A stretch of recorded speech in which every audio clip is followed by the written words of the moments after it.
Greater Israel के ख्वाब ने नेतन्याहू को बिल्कुल पागल, दीवाना और मजनू बना दिया और उसने मिडल ईस्ट में ईरान के ऊपर बहुत बड़ा हमला कर दिया है। आज फ्राइडे का दिन था और 200 एयरक्राफ्ट इसराइल से उड़ते हैं ईरान की जानिब और वो निशाना बनाते हैं मिलिट्री बेसिस को, न्यूक्लियर साइट्स को, और वो कामयाब हो जाते हैं। अब ब्रह्मा चलानी है ये, और ये विदेश मामलों के जानकार हैं और खास करके ये वार और इंटरनेशनल डिप्लोमेसी पे बहुत अच्छी पकड़ रखते हैं।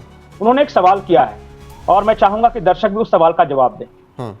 ये इजराइल और अमेरिका ने ईरान के खिलाफ युद्ध क्यों छेड़ा? जाहिर तौर पे इजराइल और अमेरिका दोनों कह रहे हैं कि ईरान जो है न्यूक्लियर वेपन नहीं रख सकता।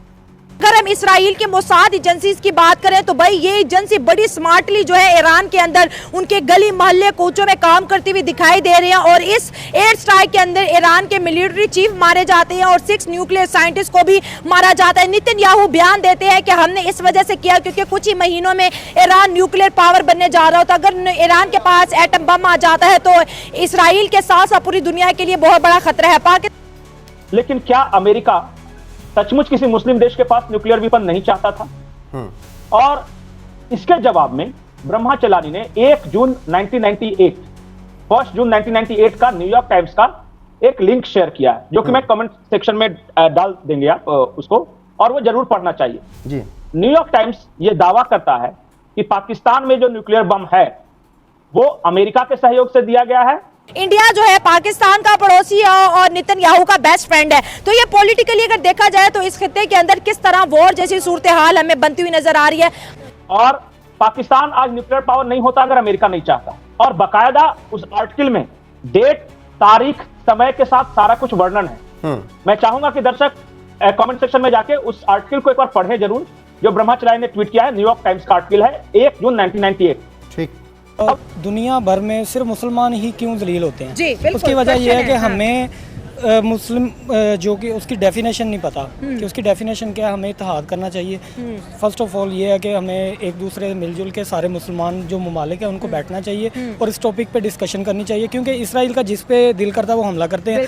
भारत ने पाकिस्तान पे हमला किया, उसके पीछे भी इसराइल का हाथ था। 1965 जो पाकिस्तान के प्रधानमंत्री थे जुल्फिकार अली भुट्टो, उन्होंने कहा कि अगर भारत बम बनाता है तो पाकिस्तान भूखा रह लेगा, घास की रोटी खाएगा, लेकिन बम जरूर बनाएगा। और पाकिस्तान ने बम बनाए, और कैसे बनाए आप समझिए। ऐसे ही है। वो ईरान एटम बम बनाने के बिल्कुल करीब होता है, इसराइल आके हमला करता है, वो फिर 0 से शुरू हो जाते हैं। फिर वो जब 80% होते हैं, इसराइल की एजेंसी सर कैसे ईरान की गली गली तक पहुंचे? उन्हें इतना भी पता होता है कि इस वक्त ईरान का आर्मी चीफ कहाँ है। उन्हें ये भी पता है कि वो 6 न्यूक्लियर साइंटिस्ट जो ईरान को एटम बम बनाने की पावर दे रहे हैं वो कहाँ पे है? सर चुन चुन के मारा है। ये मोसाद किस तरह से काम कर रही है? न्यूयॉर्क टाइम्स का आर्टिकल यह आरोप लगाता है कि अफगानिस्तान में रशियन फौज आ गई और उस एटम फॉर पीस प्रोग्राम में पाकिस्तानी साइंटिस्टों को अमेरिका में ले जाकर ट्रेनिंग मिलती रही, क्योंकि पाकिस्तान एक मजबूत सहयोगी था नाटो का भी, और अफगानिस्तान वॉर में का सहयोग कर रहा था। ये सब न्यूयॉर्क टाइम्स का आर्टिकल बताता है। तो पहला एटॉमिक ट्रेनिंग किसने दिया पाकिस्तान के साइंटिस्टों को? अमेरिका में। रोहित जी ऐसा ही है एक्चुअली, जहाँ पे इसराइल अटैक करता है उसके पीछे अमेरिका का हाथ होता है और जदीद टेक्नोलॉजी वो फ्राहम कर रहे हैं इसराइल को। एजेंसीज भी तो है ना, एजेंसीज ऐसे ही है। ये बात है ना कि अगर किसी मुल्क के अंदर कोई मतलब कि ये पता चल रहा है उन्हें मतलब कहाँ पे क्या हो रहा है क्या नहीं हो रहा, उसमें जाहिर सी बात है कोई एजेंट होते हैं अंदर ही, मुल्क के अंदर ही गद्दार होते हैं। एक वक्त था कि इंडिया भी पाकिस्तान का न्यूक्लियर प्रोग्राम खत्म करना चाहता था और इंदिरा गांधी ने उस वक्त ये ऑपरेशन किया था कि पाकिस्तान की न्यूक्लियर साइट्स को तबाह कर दो, हम नहीं चाहते कि पाकिस्तान न्यूक्लियर पावर बने। तो पाकिस्तान तो इंडिया की उस साजिश से निकल आया था, पाकिस्तान की न्यूक्लियर साइट बच गई थी, लेकिन क्या ईरान अपनी न्यूक्लियर साइट बचा पाया इस अटैक के बाद?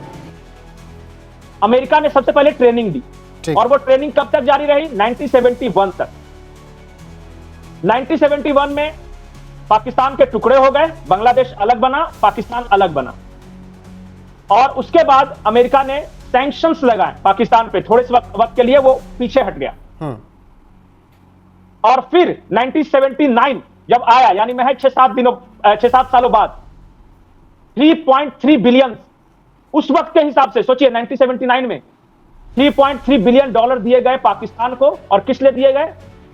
मुजाहिदीनों के ट्रेनिंग, अफगानिस्तान में हथियार पहुंचाने के लिए और पाकिस्तान के न्यूक्लियर प्रोग्राम को शुरू करने के लिए। मेरा ख्याल है कि अगर मुसलमान सारे मुत्तहिद हों तो तभी ये पॉसिबल है, अदरवाइज तो मुश्किल लगता है। मुसलमान क्या करेंगे? मुसलमान तो खुद 72 फिरकों में बटे हुए हैं। ये अहले तुशी मुल्क है, अहले सुन्नत वाले कहेंगे अच्छा हो गया।